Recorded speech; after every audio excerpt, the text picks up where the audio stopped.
What is going on, everybody? It is Josh with AVS Fitness here today, here to talk about a couple tips to help you get your bench up. This is going to be a quick video, not necessarily teaching you how to bench, but more going over some ways that you can break through plateaus or make faster progression if you're progressing slowly. Number one we're going to talk about is muscles involved in the bench. So it's really no surprise that the chest is a prime mover during the bench press. No, not a surprise to anyone. But there are other muscles involved. Now, that's not necessarily a hard concept to understand, but some people don't understand that you need to strengthen the accessory muscles before, your chest or after your chest. So if you're somebody who's been training for a few years or you're not making the progression that you'd like, let's talk about your triceps. So the first thing I want to talk about is this study out of the NSCA Journal of Strength and Conditioning Research. Now I have access to this article because I am a student member through my university. It's pretty cheap if you're a student. If you're like a personal trainer, it's a great resource to have. You have access to this whole database of research involving exercise science. It's fantastic. For the sake of this video, there's the whole article here. For the sake of this video, I'm just going to be looking in the abstract and discussion areas.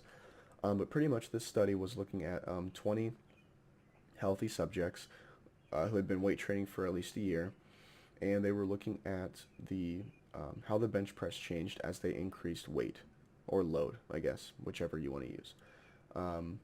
So the point I wanted to make here was this last little section of the abstract. So they actually showed that the phase structure of the bench press changes as you get closer to a 1 RM. RM is 1 repetition maximum. So that's pretty much, your 1 rep max, your 100% max effort.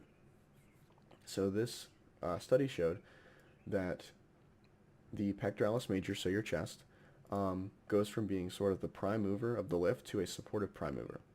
What takes its place? The deltoid, anterior deltoid, front of your shoulder, and the triceps brachii. You all know what the triceps are. The horseshoe on the back of your arm. And they wanted to note in particular that the triceps brachii showed a greater involvement.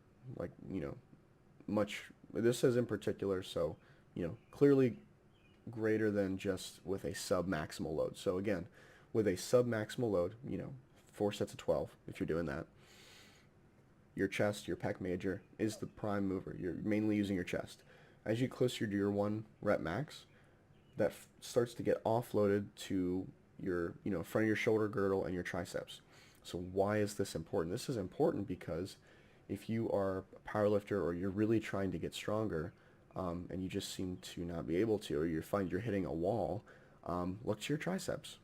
Do you hit triceps? Well, do you just do 1 accessory exercise after your bench?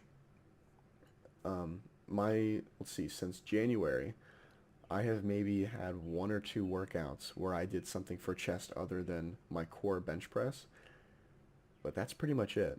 Pretty much everything I do after I bench is all triceps, lats, shoulders, arms. I mean, that's, I usually do at least 3 tricep exercises after I bench. And my bench is still going up, I mean, if you're looking for massive, chest hypertrophy or bodybuilding, I don't suggest doing that. You're probably going to need a little more volume on your chest. But as far as getting stronger, I'm getting stronger and I'm not having nearly as great a strain on my pecs. It's all my triceps. So something to think about, use different exercise. You can use skull crushers, close grip bench, and then obviously any kind of extension. So overhead dumbbell with a straight bar, cable. Try throwing in a couple more tricep exercises, and go heavier on them. Don't do, sets of 15. Do like 8 to 12, maybe even lower. Really work on strengthening those, especially if it's a lagging point. That'll help you miles. So point number 2. Point number 2 is something that we have talked about on this channel a lot, like since the channel started, and that is variability. If you guys haven't watched the intro to programming video we made, please go watch that. It's a few videos back. Sorry, making sure my mic was on.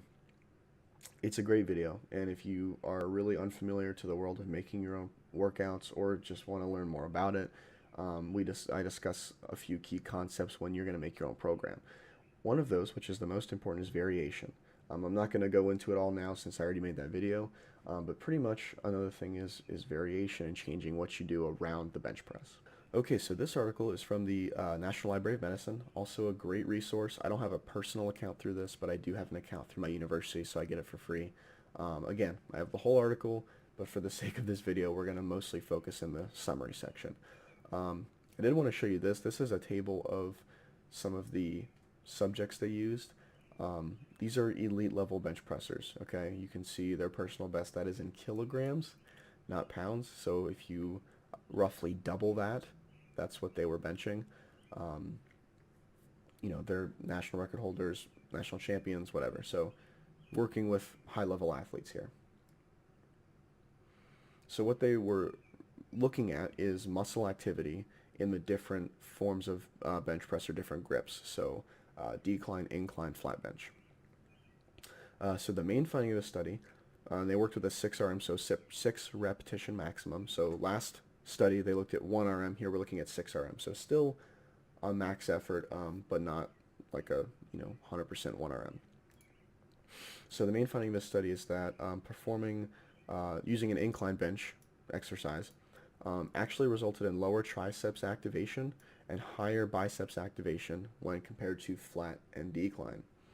So what does that mean? That means that when they were doing an incline bench press, they found that the biceps were used more and the triceps were used less than on the flat and the decline.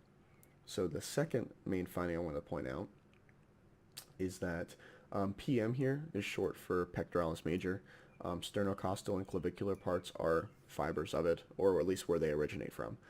So this found that across the three, so flat bench, incline, and decline positions, similar levels of muscle activity were recorded in the chest, in the pec major. So let's talk about that. So what does that mean for your bench? What does it mean? You tell me. What it means is that variation is key. So let's say you take what I told you in that first study. All right, let's say you go home right now. It's upper body day. It's chest day. You go back. Let's say you just blast out a bunch of triceps. Maybe on days where you had triceps heavier, maybe you do incline bench. Because there's less tricep activation. You already know you're gonna blast them afterwards. All right, maybe do that. Maybe on days where you're gonna take it easy, maybe do volume on decline or flat. This is all about avoiding injury and progression. Okay, mix and match, mix and match, mix and match. Think of it as think of it when you go to the store, okay, and your favorite whatever is on sale. What food do you guys like? Whether it's candy or drinks or let's say it's boxes of cereal. Let's say cereal is 5 for $5. All right, you can get 5 boxes of cereal for $5. You're gonna get 5 boxes of Reese's Puffs? Yeah, actually you are, because Reese's Puffs are fantastic. No, you're gonna get 5 different cereals, because who wants to eat the same cereal, for a month? Okay, I don't know how long it takes you guys to eat 5 boxes of cereal. Probably about 5 days for me. No, I'm kidding. You're gonna get 5 different kinds of cereal. Okay, and that's the same thing. Act like your program and working out is sort of a mix and match deal. Okay, you've got this bag. All right, you've got this, or a plate, whatever you want to call it. You've got this pool of exercises to choose from, and you want to choose some that are specific to what you're working that day, but vary enough to challenge yourself in a different way. Okay.